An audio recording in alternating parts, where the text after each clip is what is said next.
Back with the 2010 Hyundai Elantra project, and I'm going to go ahead and change the spark plugs on this today. I bought a set of Denzos, which is Denso Platinums, which are about the cheapest plug, which are closest to what would come factory in the 2010 Hyundai Elantra. Right in the bed. Two 10mm on top, and then that cover should just pop off. And there you go. I mean, we've got the spark plug wires exposed right away. We'll just go ahead and lift those off. There seems to be a little bit of oil residue here. And this is likely just dropped from oil changes underneath the cover that's just gone under this. It's not actually any kind of oil leak. It would be showing along the surface of the valve cover. So we go ahead and lift the spark plug wires out. They are going to fight if they haven't been out in a little while. They're a bit of a fight to get out, but there we go.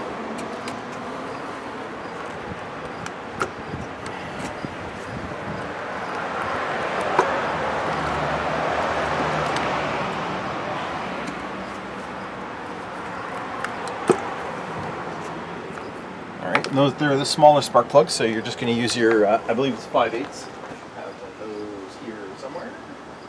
There we go. So I got my longer 3/8 extension bar. We're pretty far down there if you look at the length of the boots. So I have no idea what condition these plugs are going to be in. The car was running fine otherwise. Whoa, they're definitely tight.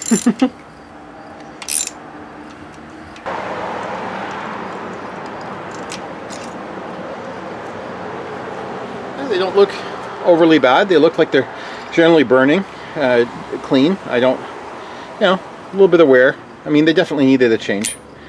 And those were NGK. So, a little bit of a sin replacing the NGKs with Denzos, but that's what we're doing.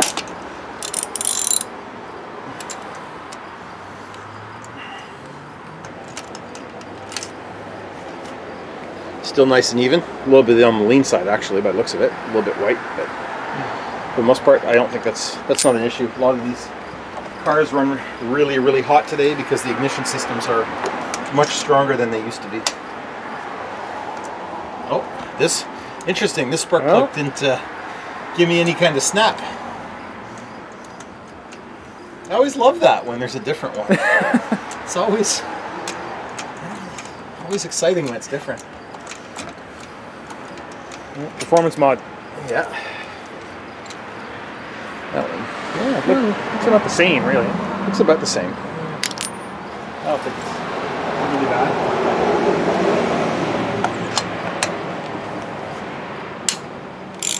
This one feels a little tight.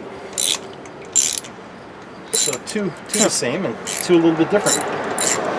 Must have been a shift change at the dealer.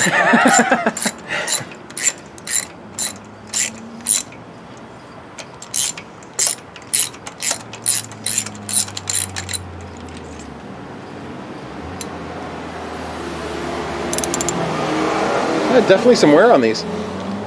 This one smells like it's got a little bit of unburnt fuel. Ooh, it looks nice and pointy. Yeah.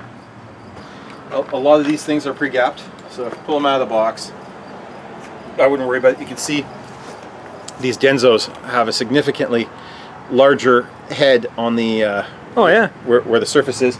These ones here, of course, have a lot more wear, so you can see that the head is totally worn off on the electrode part. Still exist on here. Now there isn't as much on this. Is probably an iridium plug, whereas this is a platinum plug. So the iridium would have a smaller head on this side, typically, from what I've seen, anyways. But this here, you can see there's a lot more material there. Definitely worth doing. A lot of guys will go and put anti-seize on the plugs.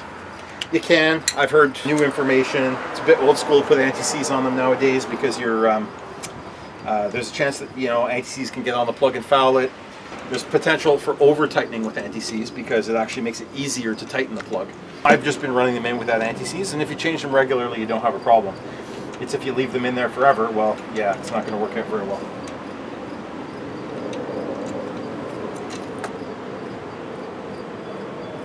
Oh. Interesting.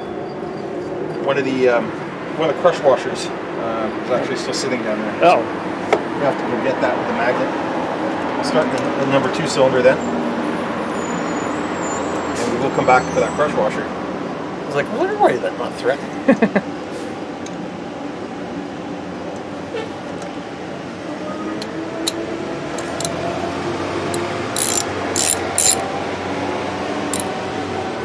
just going to run them down until it's seated, and then I believe on the box we probably have some installation instructions, not likely. Nope. So we'll go, usually it's all the way down in a quarter turn, so we'll put them all the way down in a quarter turn, crush the washer. So just run them in till seated, till you feel them stop. Run them down until you feel them stop on this washer, on this crush washer on the end. And it's designed to crush and seal. So at the end, you just give it a quarter turn and you're done. That's it. There's no torque spec on that. Well, there might be, but that everybody will tell you to do it. Everybody will tell you to do a quarter turn. Where did that go?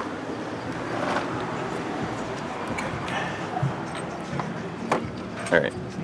Can you feel it? Yeah, we're gonna be fine.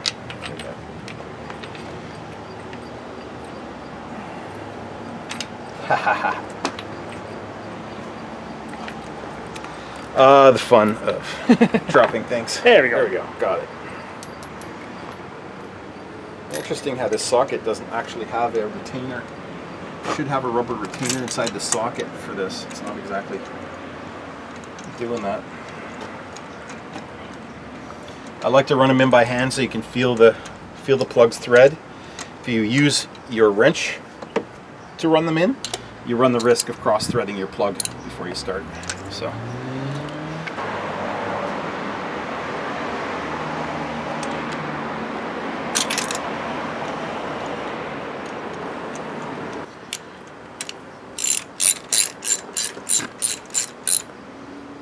Alright, so that one's run down. I'll just go grab a magnet.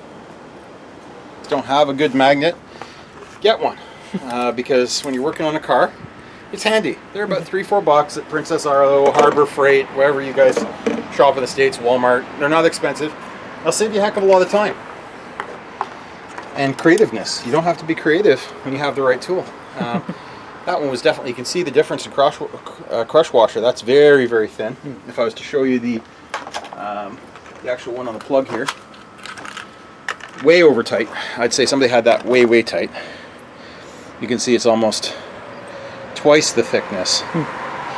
Actually, it looks almost like twice the crush washer, but it's not. This is just brought down really, really hard.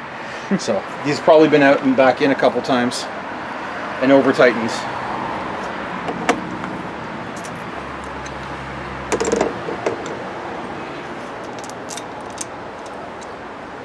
Should definitely make a difference.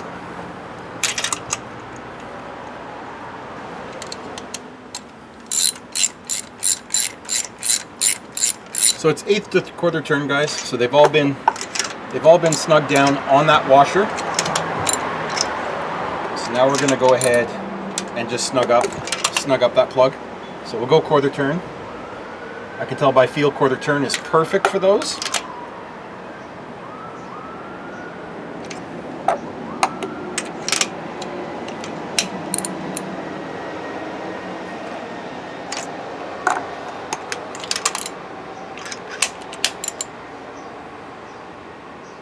And that's it. No torque required. That's it. You've gone ahead and you've put them in the correct way. At least on this Hyundai, you can feel that that's a perfect rule of thumb. So we're going to go ahead and put these in. Put those down. Connect our spark plug wires.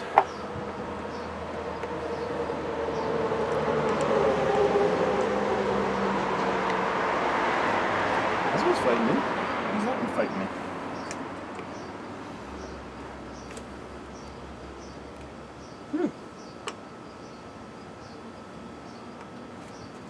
Got a fighter? It's a fighter. She went on. I don't know what the problem was. There was definitely some attitude there.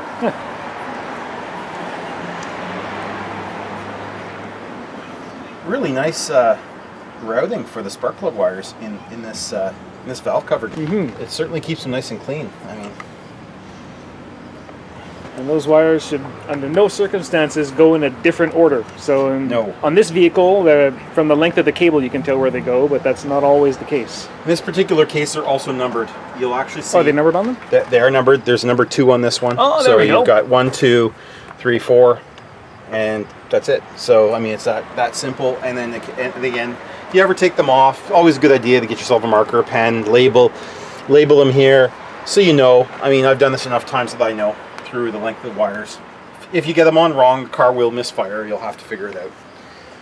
Not likely to cause too much damage on this car, but on some of these newer, more fantastic cars, you'll definitely throw a code and that kind of stuff. But you'll know this immediately almost that you're throwing a code, and that it's misfiring and running really rough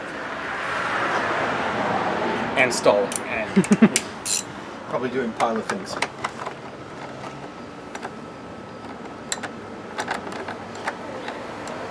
Now guys, this is holding on a plastic cover, so these are two 10mm bolts.